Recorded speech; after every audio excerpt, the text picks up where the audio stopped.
Elon Musk, इन्हें कौन नहीं जानता, इन हाल ही में ये दुनिया की रिचेस्ट पर्सन भी बने। लेकिन ये आजकल सिर्फ टेस्ला को लेकर ही फेमस नहीं है। इनकी एक और कंपनी स्पेस एक्स जो हाल ही में बहुत चर्चा में है, एंड ये कुछ ऐसा कर रही है जो शायद आपको ना पता हो। इस वीडियो में हम स्पेस एक्स के एक ऐसे प्रोजेक्ट के बारे में बात करने वाले हैं जो इंटरनेट की दुनिया में रेवोल्यूशन लाना चाहते हैं। लेकिन अगर आप इस चैनल पर नए हो तो हम हर वीक ऐसे ही अमेजिंग टॉपिक पर वीडियो लाते हैं, तो प्लीज़ अगर आपको वीडियो पसंद आता है तो हमें सपोर्ट करें एंड सब्सक्राइब जरूर करें। So let's unwrap the science behind Starlink.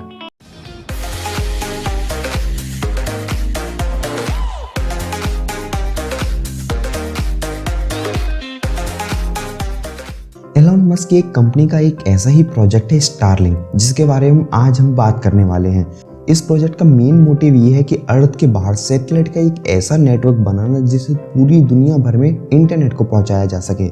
इसलिए आप हर महीने सैटेलाइट लॉन्च की खबरें तो सुनते ही रहते होंगे, लेकिन 25 जनवरी 2021 को स्पेस एक्स ने एक साथ 143 सैटेलाइट्स को लॉन्च किया। ये अभी तक का वर्ल्ड रिकॉर्ड है एक साथ सैटेलाइट लॉन्च करने का। इससे पहले ये रिकॉर्ड हमारी इंडियन स्पेस एजेंसी इसरो के नाम था, जिसने 2017 में एक साथ 104 सैटेलाइट लॉन्च की थी। लेकिन अब ये रिकॉर्ड स्पेस एक्स के नाम है। एलॉन मस्क का दावा है कि स्टारलिंक के थ्रू वो पूरी दुनिया भर में कोने कोने तक हाई स्पीड इंटरनेट पहुंचा सकते हैं। वैसे अभी जो इंटरनेट चलता है वो ट्रेडिशनली ऑप्टिकल फाइबर्स केबल्स के थ्रू चलता है, जो कि समुद्रों एंड जमीन के अंदर इनकी केबल्स को फैलाया गया है एंड ये दुनिया भर में पहुंचते हैं। एंड आप जो भी डेटा इंटरनेट के थ्रू कम्युनिकेट करते हैं, डेटा ट्रांसफर एंड रिसीव करते हैं, वो इन्हीं केबल्स के थ्रू आप तक आता है। लेकिन इनका डिसएडवांटेज ये है कि ये दुनिया भर में हर जगह नहीं पहुंच सकती। इसलिए दुनिया में कई जगह हैं जहाँ पे इंटरनेट अवेलेबल नहीं है, ना ही नेटवर्क टावर्स हैं। एंड इसी वजह से हम दुनिया भर के कोनों में नेटवर्क में वेरिएशंस देखते हैं एंड इंटरनेट स्पीड में भी वेरिएशंस देखते हैं। तो इस प्रॉब्लम का सॉल्यूशन क्या है? क्योंकि केबल्स तो हर जगह नहीं जा सकती, तो इसका आंसर है सैटेलाइट इंटरनेट। क्योंकि इसे किसी भी मीडियम का बैरियर नहीं होगा एंड सिंपली जैसे हम डिश टीवी से टीवी को एक्सेस करते हैं सेटअप बॉक्स के थ्रू, वैसे ही कुछ ये भी काम करेगा। वैसे सैटेलाइट इंटरनेट कोई नई चीज नहीं है, ये बहुत पुराने टाइम से चर्चा में है। बस इसमें फर्क ये रहेगा कि इंटरनेट को हम मोबाइल टावर्स की जगह डायरेक्ट सैटेलाइट से एक्सेस करेंगे। लेकिन अभी भी सैटेलाइट इंटरनेट तो यूज होता ही है, तो हम उसको ही यूज कर लेते हैं। एंड स्पेस एक्स इसमें क्या कुछ नया करने वाली है, क्योंकि जब सैटेलाइट इंटरनेट पहले से ही अवेलेबल है तो इसमें नई सर्विसेज की क्या जरूरत है, हम उसको ही यूज कर लेते हैं। राइट? No, wrong. क्योंकि यहाँ पर कैच ये है कि जो अभी सैटेलाइट यूज होती है इंटरनेट के लिए वो अर्थ सरफेस से बहुत दूर है, 36,000 किलोमीटर दूर। तो इसका फायदा ये है कि ये अर्थ की एक बड़ी सरफेस को कवर तो कर लेते हैं, लेकिन एक एग्जाम्पल से समझते हैं। मान लीजिए डेटा को आपको किसी दूसरी कंट्री को भेजना है एंड वो लगभग 5 से 6,000 किलोमीटर दूर है, तो डेटा को ऑप्टिकल फाइबर्स के थ्रू सिर्फ 6,000 किलोमीटर ही ट्रेवल करना पड़ेगा। लेकिन अगर हम पुरानी टेक्नोलॉजी से बने सैटेलाइट इंटरनेट को यूज करते हैं तो डेटा को पहले ऊपर 36,000 किलोमीटर जाना पड़ेगा एंड देन 36 किलोमीटर नीचे आना पड़ेगा, मतलब 72,000 किलोमीटर उसको ट्रेवल करना पड़ेगा। इससे स्पीड की तो बैंड बच जाएगी। तो सवाल ये है कि स्टारलिंक इस प्रॉब्लम को कैसे दूर करेगी? तो इसका आंसर है कि स्टारलिंक अपने सारे सैटेलाइट्स को अर्थ सरफेस से सिर्फ 550 किलोमीटर के आसपास ही रखेगी। इससे स्पीड तो बहुत ज़्यादा तेज हो जाएगी, लेकिन डिसएडवांटेज ये है कि एरिया बहुत कम कवर कर पाएगी एक सैटेलाइट। तो इसका सॉल्यूशन ये है कि स्टारलिंक इसलिए बहुत सारी सैटेलाइट्स को लॉन्च करने वाली है, जिससे वो पूरी अर्थ के सारे एरियाज को कवर कर सके अच्छे तरीके से। इसलिए स्पेस एक्स सैटेलाइट का एक पूरा नेटवर्क बनाना चाहती है अर्थ सरफेस पर, क्योंकि स्पेस एक्स एक ऐसी कंपनी है जिसके पास सारी टेक्नोलॉजीज एंड रिसोर्सेस हैं कि वो सैटेलाइट को बना भी सकते हैं, उन्हें लॉन्च भी कर सकते हैं। एंड स्पेस एक्स एक ऐसी प्राइवेट कंपनी है जिसके पास एक्सट्रीमली यूजफुल फैल्कन 9 रॉकेट है, जो बाकी रॉकेट्स की तरह सैटेलाइट को इंटरनेट में छोड़कर वेस्ट नहीं होते एंड वापस अर्थ पर आ जाते हैं, जिससे उन्हें वापस रीयूज किया जा सकता है। इससे कॉस्ट बहुत कम हो जाती है लॉन्च की। स्पेस एक्स ऑलमोस्ट 42,000 सैटेलाइट्स को लॉन्च करना चाहता है अर्थ सरफेस पर, लेकिन अभी लगभग उसे 12,000 सैटेलाइट लॉन्च करने की ही परमिशन मिली है।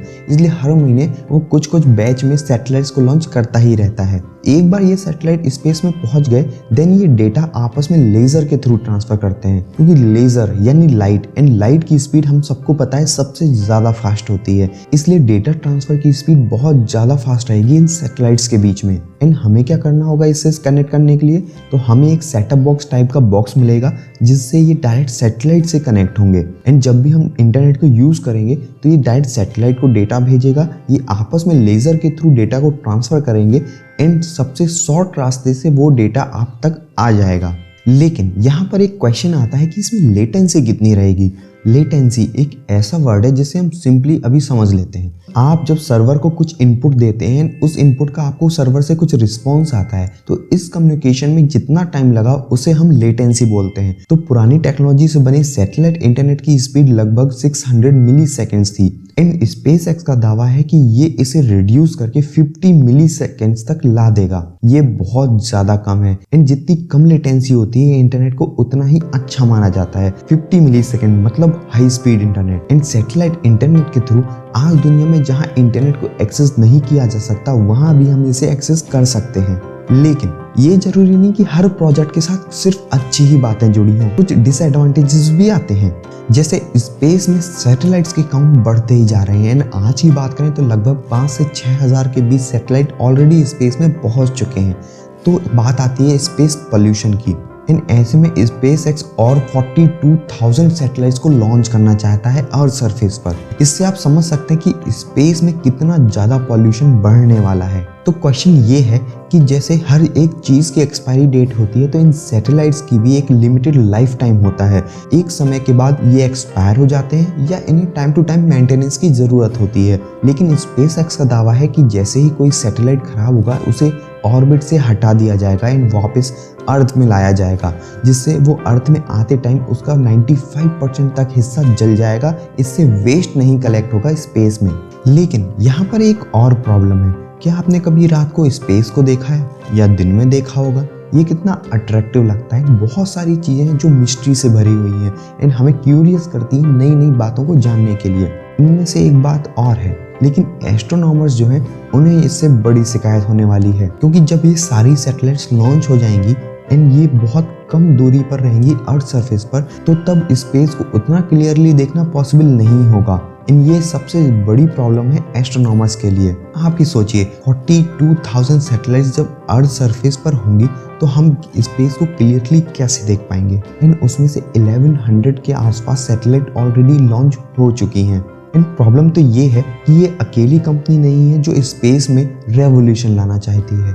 बहुत सारी ऐसी प्राइवेट कंपनीज हैं एंड बहुत सारी कंट्रीज ऐसी हैं जो अपने अपने सैटेलाइट्स को लॉन्च करते ही रहते हैं। तो ऐसे में ये बहुत ज़रूरी है कि एक स्ट्रिक्ट लॉ लाया जाए जिससे सैटेलाइट लॉन्च को भी एक लिमिट दी जा सके, क्योंकि हर एक कंट्री को अपनी एक सैटेलाइट लॉन्च करने की ज़रूरत ही नहीं है। हम इसे भी रीयूज कर सकते हैं, क्योंकि इससे स्पेस पॉल्यूशन को कंट्रोल किया जा सकता है। नहीं तो वो दिन दूर नहीं जैसे अर्थ के अंदर ट्रैफिक के हाल है, ऐसे ही स्पेस में भी उतना ही पॉल्यूशन एंड ट्रैफिक होने वाला है। मैं मानता हूँ एडवांसमेंट बहुत ज़रूरी है, लेकिन एग्जिस्टिंग रिसोर्सेज एंड नेचर को बचाने के लिए हमें कुछ स्ट्रिक्ट लॉज की ज़रूरत है। आप इन सब के बारे में क्या सोचते हैं? हमें कमेंट सेक्शन में ज़रूर बताएं। क्या सच में स्टारलिंक एक रेवोल्यूशन लाएगा या सिर्फ ये एलोन मस्क की एक मास्टर मूव है किसी और प्रोजेक्ट की बिगिनिंग की?